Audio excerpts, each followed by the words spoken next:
Halo pemirsa, selamat datang di Kabar Parlemen. Program yang menyajikan informasi terkini seputar kegiatan, agenda, dan keputusan penting di Dewan Perwakilan Rakyat Republik Indonesia selama sebagian terakhir.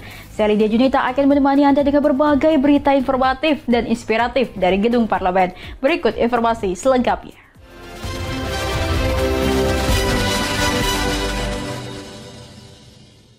Pemirsa, kita ke informasi utama. Wakil Ketua DPR RI Sufmi Dasko Ahmad memantau rapat pembahasan revisi Undang-Undang Hukum Acara Pidana atau RUU KUHAP di Komisi 3 DPR RI Kompleks Parlemen Senayan, Jakarta Pusat pada Senin siang. Sufmi Dasko mengatakan penyusunan Undang-Undang pimpinan DPR perlu melibatkan partisipasi publik. Pimpinan Komisi 3 DPR RI menggelar rapat dengan pendapat umum bersama sejumlah advokat Indonesia. Setelah Komisi 3 DPR RI akan menerima masukan terkait KUHAP dari Lembaga Yayasan Bantuan Hukum Indonesia.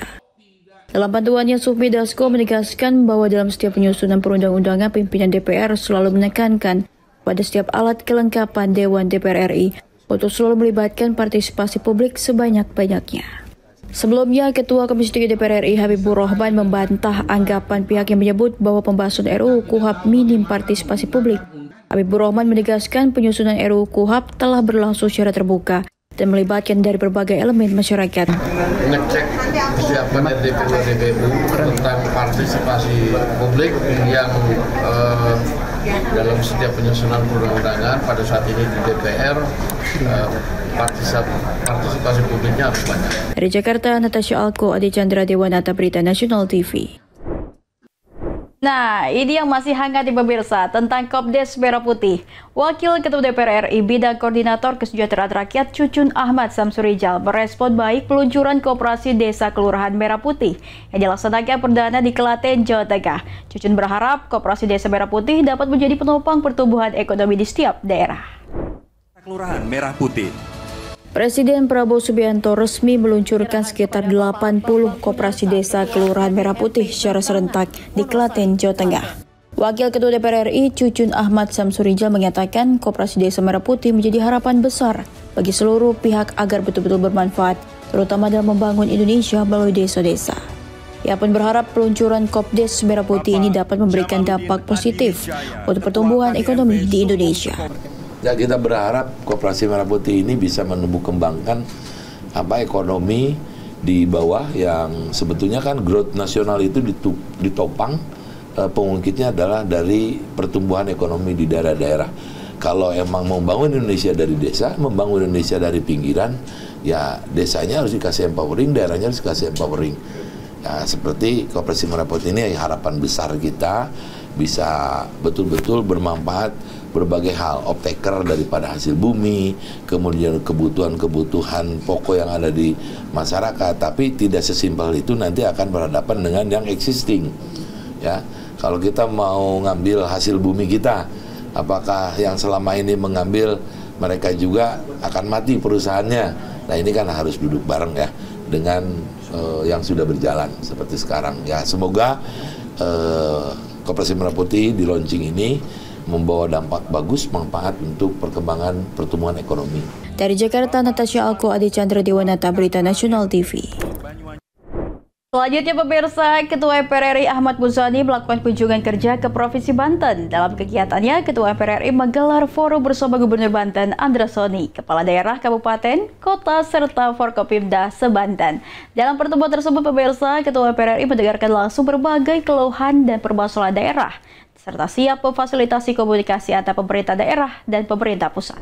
Tidak sesuai dengan kompetensi. Kunjungan Ketua MPR RI Ahmad Muzani ke Pendopo Gubernur Banten Senin siang disambut langsung Gubernur Banten Andra Soni dan para kepala daerah serta pimpinan Forkopimda se-Banten.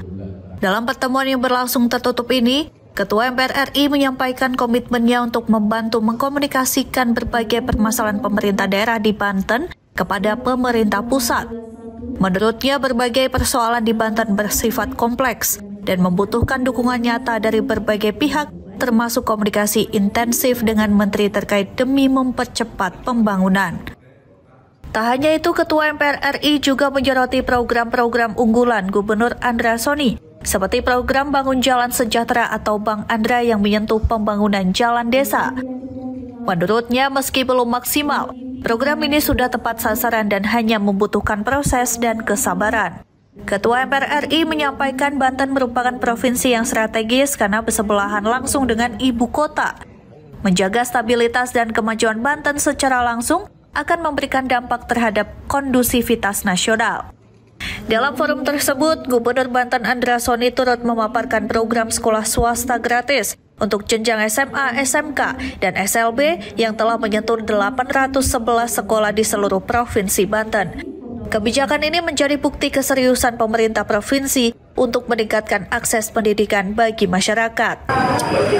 Kita minta saran, kemudian berdasarkan pengalaman yang beliau miliki untuk membantu kami membangun komunikasi dengan pemerintah pusat. Kunjungan Ketua MPR RI ini diharapkan mampu menjadi jembatan komunikasi antara daerah dan pusat, serta mendorong akselerasi pembangunan di Provinsi Banten yang lebih merata dan berkeadilan. Dari Serang, Banten, Firman Arif, Berita Nasional TV. Nah, ini dia tentang tarif ekspor AS, pemirsa. Presiden Indonesia Prabowo Subianto sukses menurunkan tarif ekspor Indonesia ke Amerika Serikat dari 32% menjadi 19%. Ini menjadi bukti diplomasi Prabowo. Hal tersebut disampaikan oleh Ketua Dewan Perwakilan Daerah Republik Indonesia, Sultan Bahtiar Najamuddin. Ketua Dewan Perwakilan Daerah Republik Indonesia atau DPD RI, Sultan Bahtiar Najamuddin, menyampaikan apresiasi atas kebijakan penurunan tarif ekspor Indonesia ke Amerika Serikat dari 32% menjadi 19%.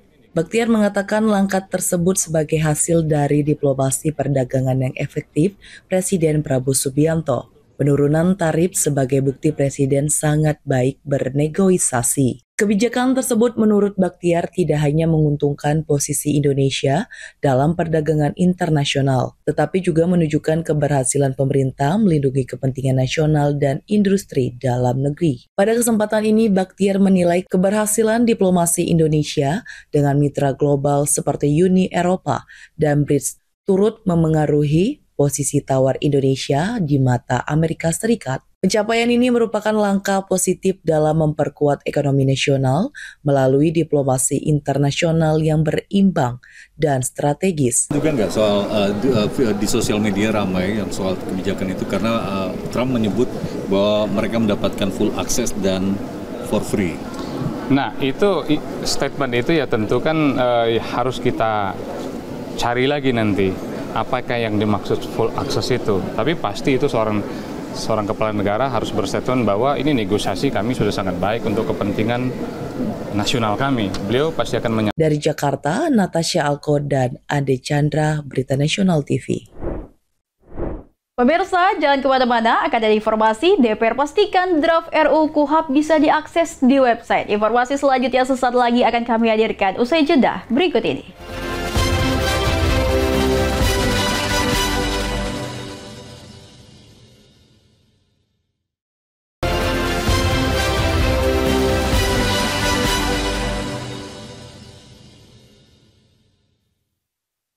Terima kasih Anda masih menyaksikan Kabar Parlemen, pemirsa. Ketua Komisi 3 DPR RI Habibur Rahman menegaskan semua pihak bisa mengakses draft revisi undang-undang tentang Kitab Undang-Undang Hukum Acara Pidana atau RUU KUHP melalui website DPR RI. Komisi 3 DPR RI terus membuat gebrakan. Kali ini mengenai website berisi draft revisi undang-undang tentang Kitab Undang-Undang Hukum Acara Pidana atau RUU KUHP. Komisi 3 DPR RI Habibur Rahman menyebut rekan media dan masyarakat bisa mengakses draft dokumen RUU KUHP. Habibur Rahman menegaskan dokumen RUU KUHP telah diunggah pada 18 Februari 2025 sesuai rapat paripurna. Kemudian dokumen tersebut kembali diunggah usai diperbaiki beberapa pasal. Selanjutnya pada 9 Juli 2025, Komisi 3 kembali mengunggah dokumen Daftar Inventarisasi Masalah atau DIM. Dokumen langsung diunggah setelah DIM diterima. Pada prinsipnya kami selalu mengunggah semua dokumen RUU KUHP secepatnya setelah atau sesegera mungkin setelah kami mendapatkan dokumen tersebut. Ya, kami perlu sampaikan ya daftar dokumen yang sudah kami upload atau kami unggah ya pada tanggal 18 Februari ya. Setelah paripurna bahwa kita akan membahas RUU KUHAP 18 Februari ya, kami mengunggah dokumen RUU ya. Jadi dokumen RUU ini sudah sejak 18 Februari ada di website 18 Februari sudah ada di websitenya DPR. Lalu beberapa minggu kemudian, kalau salah seminggu atau 2 minggu, di sini ada RDPU, di mana disepakati pasal penghinaan presiden bisa di restoratif justice. Kami kembali mengunggah dokumen tersebut dan dokumen tersebut selalu ada dan selalu bisa dibuka diunduh dari website DPR. Tanggal 9 Juli ya, kami mengunggah dokumen DIM dari pemerintah ya. Kami dapatnya tanggal 8 Juli, diserahkan di sini, teman-teman hadir semua. Dari Jakarta, Natasha Alko, Ade Chandra, Berita Nasional TV. Informasi lainnya datang dari Presiden Amerika Serikat Donald Trump yang menetapkan tarif 19% untuk produk asal Indonesia. Menteri Perdagangan Budi Santoso menilai kebijakan tersebut menjadi peluang memperkuat posisi Indonesia di pasar Amerika. Presiden Amerika Serikat Donald Trump mengumumkan tarif impor sebesar 19% akan dikenakan terhadap seluruh produk asal Indonesia yang masuk ke pasar Amerika Serikat. Kebijakan ini merupakan hasil kesepakatan langsung antara Trump dan Presiden Republik Indonesia Prabowo Subianto. Tarif tersebut menurun dari angka awal 32%, diumumkan Trump pada April 2025. Hingga awal Juli, Trump bersikeras mempertahankan tarif tinggi tersebut, tertuang dalam surat resmi Gedung Putih ditujukan kepada Presiden Prabowo tertanggal 7 Juli 2025. Menteri Perdagangan Indonesia Budi Santoso buka suara soal penurunan tarif tersebut. Menurut Budi, dibandingkan negara-negara di kawasan ASEAN, tarif untuk Indonesia masih relatif rendah. Hal ini membuka peluang produk Indonesia lebih besar ke pasar Amerika. Selain itu, Budi juga mengungkapkan Amerika berencana menanamkan investasi di Indonesia untuk beberapa komoditas seperti gandum dan kedelai. Ke Amerika itu kan kita lihat masing-masing produk itu 10 pesaingnya siapa. Ya 10 pesaingnya itu berapa dia dapat resiprokal. Ya sementara kita masih bagus. Nah kita tunggu sampai tanggal 1, mudah-mudahan kita terus dapat tarif yang terbaik, sehingga dengan begitu justru ini menjadi peluang baru. Tim Liputan, Berita Nasional TV. Terdapat sejumlah laporan dari sekolah di berbagai daerah mengenai sistem penerimaan murid baru. Laporannya, pemirsa, ada sekolah yang kekurangan siswa nih, bahkan belum memiliki murid. Wah, menanggapi hal tersebut, Ketua Komisi 10 DPR RI Lalu Hadrian akan mengevaluasi pelaksanaan SPMB. Salah satunya, pemirsa, tidak menambah rombongan belajar. Tahun ajaran baru masuk sekolah tahun ini, sistem penerimaan peserta didik baru atau PPDB berganti menjadi SPMB, yaitu sistem penerimaan murid baru. Salah satu perubahannya adalah sistem zonasi menjadi domisili. Ada laporan sekolah-sekolah kekurangan siswa bahkan tidak memiliki murid. Wakil Ketua Komisi 10 DPR RI Lalu Hadrian Irvani menyebut hal tersebut terjadi karena sekolah tertentu menambah kelas dan rombongan belajar atau rombel. Karenanya sekolah yang kekurangan murid dan ruang kelas di sekolah negeri maupun swasta menjadi tantangan dan segera dievaluasi. Sebagai langkah evaluasi, Komisi 10 DPR RI akan memanggil Menteri Pendidikan Dasar dan Menengah atau Mendikdasmen Abdul Mukti bersama-sama mengevaluasi pelaksanaan SPMB. Nah, ini yang nanti kami akan tanyakan, tepatnya besok hari Rabu kami akan undang Mendikdasmen sekaligus untuk mengevaluasi pelaksanaan SPMB. Temuan kami ada beberapa daerah yang SMA tertentu menambah rombel, padahal kesepakatannya tidak ada penambahan rombel. Dari Jakarta, Mahendra Dewanata, Ade Chandra, Berita Nasional TV. Wah, tak lama lagi kita akan menyambut HUT RI ya pemirsa. Ketua Komisi 2 DPR Rifki Nizami Karsayuda menanggapi perayaan HUT Kemerdekaan Indonesia ke-80 yang digelar di Jakarta. Menurutnya, hal tersebut tak masalah dikarenakan Jakarta masih berstatus sebagai ibu kota. Pemerintah memastikan bahwa perayaan Hari Ulang Tahun Indonesia ke-80 akan digelar di Jakarta pada 17 Agustus 2025. Hal tersebut diungkapkan oleh Wakil Menteri Sekretaris Negara Juri Ardiantoro pada beberapa waktu lalu. Menanggapi hal itu, Ketua Komisi 2 Rifki Nizami Karsayuda mengatakan tak masalah jika Hari Ulang Tahun Indonesia digelar di Jakarta. Menurutnya Jakarta saat ini masih berstatus ibu kota. Ia juga menilai jika perayaan Hari Ulang Tahun RI digelar di IKN maka akan membutuhkan biaya yang tak sedikit. Terlebih dengan adanya Impres nomor 1 tahun 2025 tentang efisiensi anggaran. Satu dari sisi normatif, kendati Undang-Undang nomor 3 tahun 2022 tentang Ibu Kota Nusantara itu telah menyebutkan bahwa Ibu Kota Nusantara adalah ibu kota negara kita. Tetapi di undang-undang itu juga disebutkan bahwa pengaktifan atau aktivasi penetapan IKN sebagai ibu kota negara itu harus diatur dalam sebuah keputusan presiden. Dari Jakarta, Mahendra Dewananta, Adi Chandra, Berita Nasional TV. Pimpinan MPR RI menghadap Presiden Prabowo bahas persiapan HUT RI. Informasi selanjutnya sesaat lagi akan kami hadirkan spesial untuk Anda, tetap di Kabar Parlemen.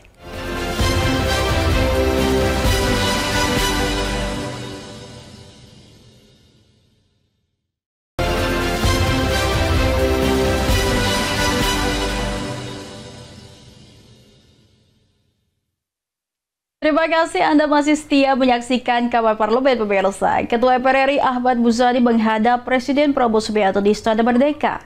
Tentunya pemirsa, pertemuan ini membahas sejumlah agenda kebangsaan jelang sidang tahunan MPR dan Hari Konstitusi. Saudara-saudara sekalian, Presiden Prabowo Subianto menerima pimpinan MPR RI di Istana Merdeka, Jakarta. Pertemuan digelar dalam rangka konsultasi menjelang sidang tahunan MPR menyambut Hari Kemerdekaan. Dalam pertemuan tersebut, MPR RI mengundang Presiden untuk hadir dan menyampaikan pidato kenegaraan pada sidang tahunan yang akan digelar 15 Agustus mendatang, serta peringatan Hari Konstitusi pada 18 Agustus.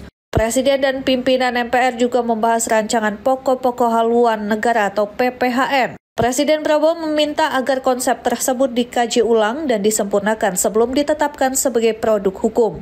Kedatangan kami adalah pertama untuk menyampaikan undangan kepada Presiden Republik Indonesia untuk hadir dalam rapat tahunan MPR menjelang Hari Kemerdekaan Republik Indonesia.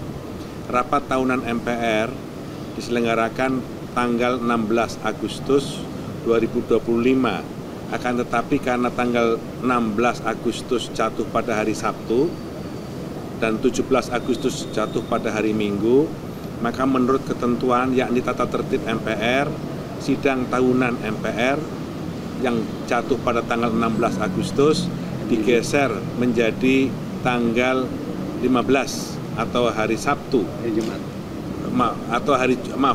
Tanggal 15 dan hari Jumat. Lebih lanjut, MPR menyampaikan apresiasi atas langkah Presiden di tingkat internasional dan domestik, termasuk komitmen Indonesia dalam memperjuangkan rakyat Palestina. Tim Liputan Berita Nasional TV. MPR RI Ikatan Alumni Fakultas Hukum Universitas Indonesia dan PLN Mobile Justisia Half Marathon akan menggelar kompetisi lari nasional pada Minggu 31 Agustus 2025. Justisia Half Marathon 2025 namanya. Kompetisi ini diharapkan bisa meningkatkan minat olahraga. Majelis Permusyawaratan Rakyat Republik Indonesia berkolaborasi dengan Ikatan Alumni Fakultas Hukum Universitas Indonesia serta PLN Mobile Justisia Half Marathon 2025 resmi meluncurkan kompetisi lari nasional guna memadukan semangat olahraga, kebangsaan, dan kolaborasi lintas institusi. Dan silakan alihkan perhatian Anda di layar yang ada di belakang. Ladies and gentlemen, inilah dia MPR RI, FHUI, PLN Mobile Justisia Half Marathon 2025.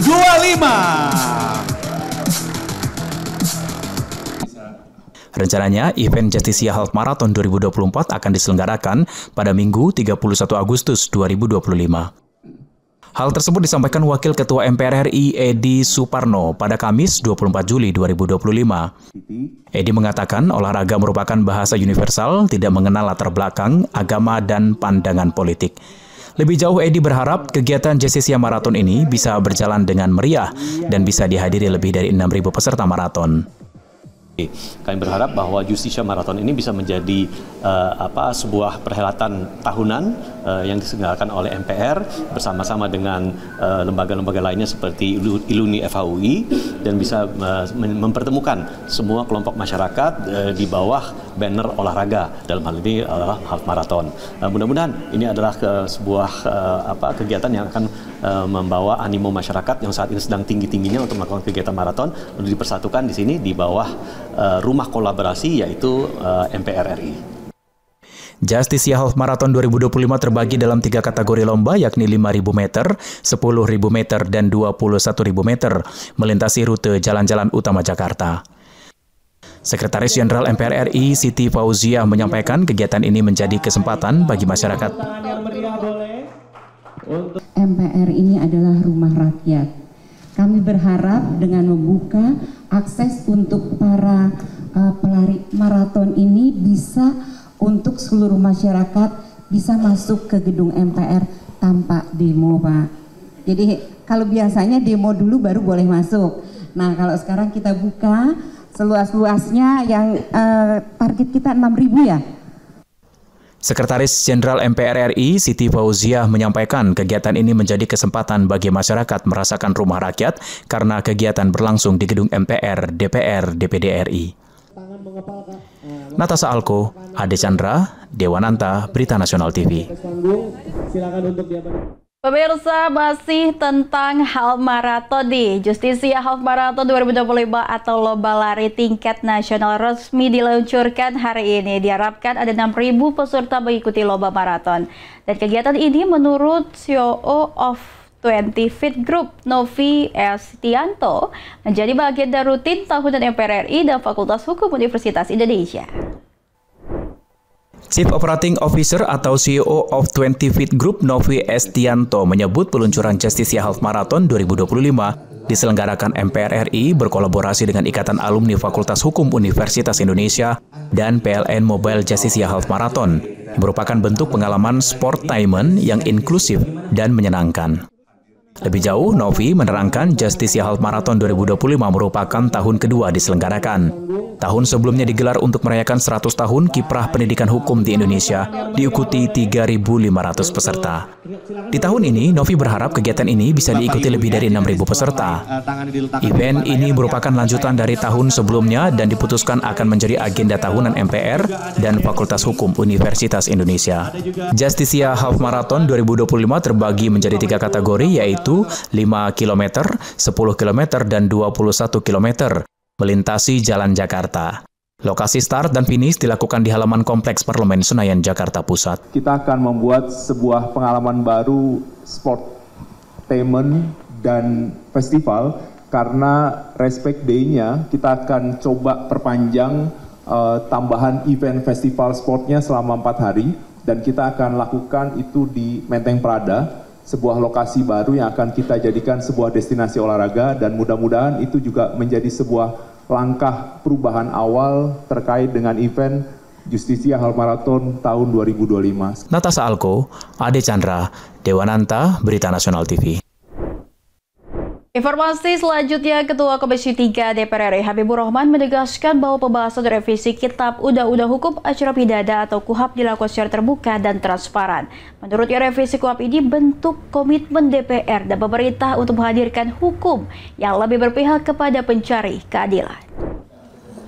Ketua Komisi 3 Habibur Rahman menegaskan seluruh proses revisi KUHAP dilakukan secara terbuka. Ia menyebutkan revisi KUHAP ini adalah bentuk komitmen DPR dan pemerintah untuk menghadirkan hukum yang lebih berpihak kepada pencari keadilan. Ada 6 isu yang diklarifikasi, diantaranya soal lama penangkapan yang dikembalikan ke 1 kali 24 jam sesuai KUHAP lama, isu kewenangan Polri yang ditegaskan tidak ditambah, serta penegasan hak tersangka untuk memilih dan didampingi advokat. Dalam penjelasannya, Habibur Rahman juga meluruskan isu terkait penyadapan yang dianggap sewenang-wenang. Menurutnya, materi penyadapan tidak diatur dalam revisi KUHAP dan akan dibahas melalui undang-undang terpisah. Pengaturan penahanan dalam RUU KUHAP tersebut lebih terukur dengan syarat-syarat yang lebih detail dan objektif dibanding KUHAP lama. Untuk memastikan transparansi, DPR menyiarkan secara langsung proses pembahasan dan membuka ruang partisipasi bagi masyarakat. Habibur Rahman menyatakan dokumen pasal-pasal akan diunggah setelah diselesaikan oleh tim perumus dan disinkronkan secara final. Intinya ini adalah update ya, dan kami ingin menginfokan ada beberapa hal yang sepertinya kurang tersampaikan dengan baik ke masyarakat ya. Tentang proses ini, proses pembahasan ini bagaimana kami janjikan, kami ingin terbuka dan transparan di ruangan ini ya. Sebab kadang-kadang kan yang undang-undang lain konsinyerinya di hotel ya, karena kan perlu kerja-kerja kayak begini nih kan, konsinyerinya di hotel sehingga mengundang kecurigaan apa yang di hotel. Sana Sairus, Anggada Agung, Berita Nasional TV. Demikian rangkuman informasi dalam kabar parlemen minggu ini. Terus ikuti perkembangan terkini dari dunia legislatif hanya di Berita Nasional TV. Saya Lida Judita beserta kru yang bertugas pamit undur diri. Terima kasih atas perhatian Anda, selamat pagi dan selamat menikmati akhir pekan.